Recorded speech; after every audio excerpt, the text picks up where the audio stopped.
देख रहे हैं आपका चैनल शेयर बाजार विद आयुष। और दोस्तों, इस वीडियो में चर्चा करेंगे ट्राइडेंट के फर्स्ट क्वार्टर के नंबर्स के बारे में। पहले क्वार्टर के नतीजे निकल के आ चुके हैं, कंपनी के चौंकाने वाले नतीजे निकल के आए, प्लस डिविडेंड का अनाउंसमेंट कंपनी ने कर दिया है। और कल क्या होता हुआ देखने को मिलेगा, अपर सर्किट होगा या फिर लोअर सर्किट होगा। तो अपने आप में दोस्तों काफ़ी इंपॉर्टेंट वीडियो होने वाला है। दोस्तों वीडियो को पूरा देखिएगा। चलिए दोस्तों, यहाँ पर अब सबसे पहले नंबर्स को एनालिसिस कर लेते हैं। दोस्तों, ट्राइडेंट के नंबर्स पर हम आ चुके हैं और हम जो नंबर्स देखेंगे वो देखेंगे कंसोलिडेटेड नंबर्स। तो कंसोलिडेटेड नंबर्स इस साइड पे हैं, तो कंसोलिडेटेड नंबर्स को चलिए अब यहाँ पर देख लेते हैं। तो सबसे पहले देख लेते हैं कंपनी का रेवेन्यू कितना आता हुआ देखने को मिला है। तो दोस्तों, जो फिगर है वो मिलियंस में है, सो मैं करोड़ में कन्वर्ट करके आपको बता देता हूँ। तो यहाँ पर सबसे पहले अगर बात करें कंपनी के रेवेन्यू के ऊपर, तो दोस्तों पिछले क्वार्टर तक कंपनी का जो रेवेन्यू पोस्ट किया गया था वो आता हुआ देखना था पिछले साल। ऑलमोस्ट अगर आप देखेंगे जो रेवेन्यू आता हुआ देखने को मिला, वो आता हुआ देखने को मिला 1482 करोड़, 1482 करोड़ का दोस्तों कंपनी ने अपना पिछले साल यहाँ पर रेवेन्यू पोस्ट किया था।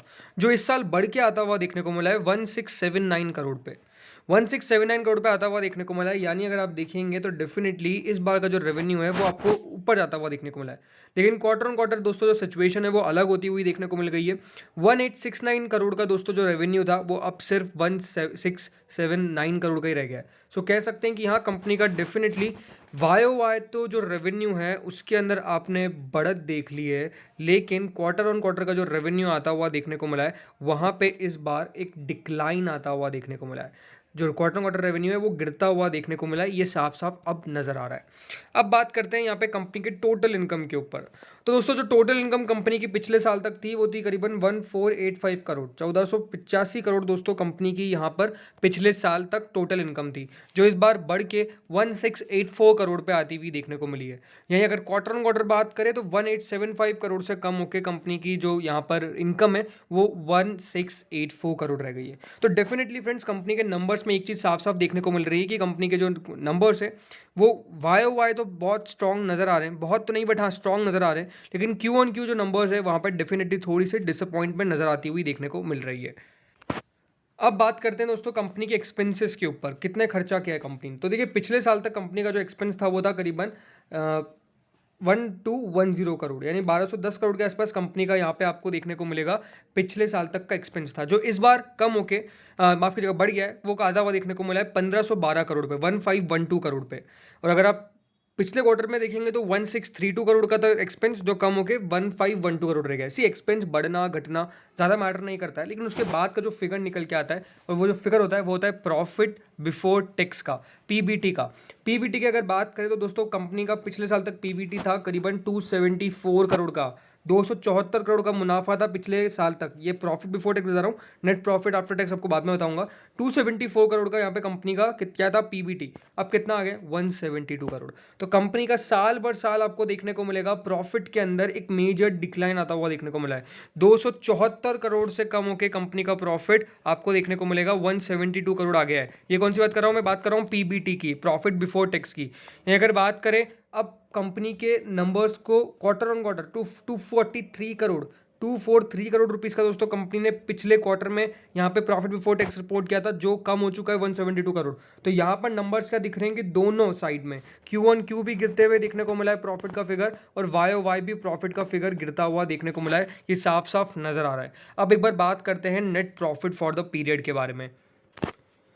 सो फ्रेंड्स, ये है net profit for the period, ये है कंपनी का net profit after tax. 274 crore का दोस्तों कंपनी का जो मुनाफा है वो कम होकर 172 करोड़ का रह गया है। 274 करोड़ से कम होकर 172 करोड़ पे आ चुका है कंपनी का प्रॉफिट, और 244 करोड़ से कम होकर 172 करोड़ पे आ चुका है। तो कंपनी के नंबर्स में साफ साफ नजर आ रहा है कि जो कंपनी का प्रॉफिटेबिलिटी है वो डेफिनेटली फ्रेंड्स इस बार डिक्लाइन करती हुई देखने को मिली है। कंपनी की प्रॉफिटेबिलिटी में साफ साफ आपको गिरावट जो है वो इस बार नजर आती हुई देखने को मिल रही है। कंपनी की प्रॉफिटेबिलिटी गिर रही है, ये साफ साफ दोस्तों इस बार नंबर्स में देखने को मिल चुका है, और वो दोनों में गिरी है, क्वार्टर ऑन क्वार्टर भी गिरी है, वाई ओ वाई भी गिरी है। कंपनी के आप ईपीएस को समझिए, ईपीएस 0.41 का था पिछले साल तक, अब कितने का रह गया है 0.26 का, 0.37 का ईपीएस, 0.26 का। सो दोस्तों ईपीएस का गिरने का मतलब ये होता है कि स्टॉक के प्राइस का गिरना। तो नंबर जैसे मैंने आपको पहले भी कह के आ रहा था कि हो सकता है कि इस बार आपको थोड़ी सी दिक्कत आती हुई देखने को मिले, और वो दिक्कत साफ साफ कंपनी के नंबर्स में आती हुई देखने को मिल रही है। इन टर्म्स ऑफ रेवेन्यू तो कंपनी ने ठीक काम किया है, but in terms of profitability definitely इस बार कंपनी ने निराश किया है, और ये साफ साफ दोस्तों नजर आता हुआ देखने को मिल रहा है। प्लस कंपनी की ईपीएस में इतनी गिरावट आना ये भी कोई अच्छे संकेत नहीं है। स्टॉक का प्राइस गिरने का साफ साफ रीजन होता है दोस्तों कंपनी की ईपीएस पे, कंपनी का अर्निंग पर शेयर कितना है। अगर कंपनी का अर्निंग पर शेयर बढ़ रहा है तो स्टॉक प्राइस को बढ़ना ही बढ़ना है, लेकिन अगर अर्निंग पर शेयर गिर रहा है तो स्टॉक गिरेगा ही गिरेगा, और वही भी यहाँ पे आपको देखने को मिल रहा है। सो फ्रेंड्स, ओवरऑल नंबर्स तो आपको ये कह सकता हूँ कि यहाँ पर इतने पॉजिटिव साइड पे आते हुए देखने को नहीं मिले, लेकिन एक बार बात कर लेते हैं फाइनल चीज़ जो है कंपनी का डिविडेंड। तो फ्रेंड्स, कंपनी का डिविडेंड जो आता हुआ देखने को मिला है वो आता हुआ देखने को मिला है 36 पैसे का। 36% डिविडेंड कंपनी ने घोषित किया है, जो है 0.36, और ये पहला इंटरिम डिविडेंड है दोस्तों इस साल का जो कंपनी ने घोषित किया है, और जो आता हुआ देखने को मिलेगा पूरे 36 पैसे का। मैंने आपको पहले भी कहा था कि देखिए डिविडेंड की अगर आप एक्सपेक्टेशन रखते हैं तो ज़्यादा डिविडेंड की एक्सपेक्टेशन मत रखिएगा, ज़्यादा नहीं देती है कंपनी, थोड़ा बहुत देती है बट ठीक है। कंपनी ने ये भी कह दिया कि जो डिविडेंड है उसका जो क्रेडिट है वो आपको करीबन 7 सितंबर तक कर दिया जाएगा। तो ये भी अपने आप में इंपॉर्टेंट बात है। 7 सितंबर यानी within the 30 days of the date of the declaration, यानी 7 सितंबर के अगले 30 दिन बाद कभी भी आपका जो पैसा है वो आपके बैंक अकाउंट में आ जाएगा। ये इंपॉर्टेंट बात है। तो इसकी जो डेट मान के चलिए वो है 7 सितंबर। तो ये डेट जो है वो बहुत इंपॉर्टेंट है। सो अब बात कर लेते हैं एक बार स्टॉक के प्राइस पे आखिर में। सो कह सकते हैं कि फ्रेंड्स यहाँ पे ट्राइडेंट का शेयर इतना बढ़िया तो ट्रेड नहीं कर रहा है, क्योंकि लास्ट एक महीने में जो गिरावट है वो भले यहाँ पे ख़त्म होती हुई देखने को मिली है, 3% की तेज़ी आई है, बट कोई बड़ी तेज़ी आपको देखने को नहीं मिली है लास्ट 6 महीने में। 32% तक की गिरावट आपने दर्ज कर ली है स्टॉक के अंदर, और कह सकते हैं कि लगातार गिरता हुआ देखने को मिल रहा है। इसी लगातार वीक नंबर्स आते हुए देखने को मिल रहे हैं, और अगला क्वार्टर में क्या होता हुआ देखने को मिलेगा किसी को नहीं पता है।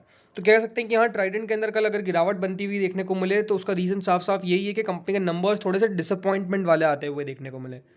लेकिन अगर आपके पास ट्राइडेंट का स्टॉक है तो डेफिनेटली आपको मैं ये सलाह नहीं दूंगा कि इस लेवल पर बेचना चाहिए। नहीं, देखिए ट्राइडेंट एंड कंपनी जो है वो शानदार है।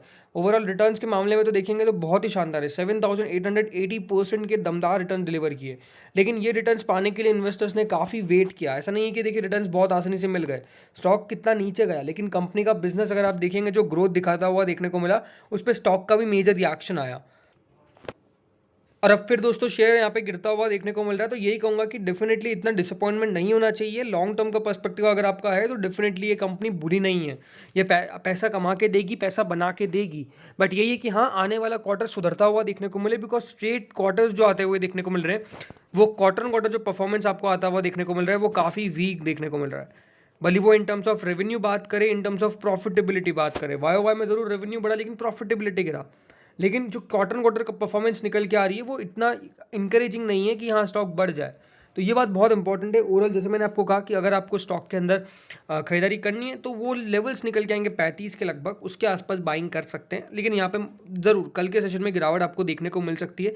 अपर सर्किट लगने के चांस तो वैसे ही यहाँ पर बिल्कुल नहीं है। तो फ्रेंड्स, इस वीडियो में इतना ही था। Thank you friends for watching this video.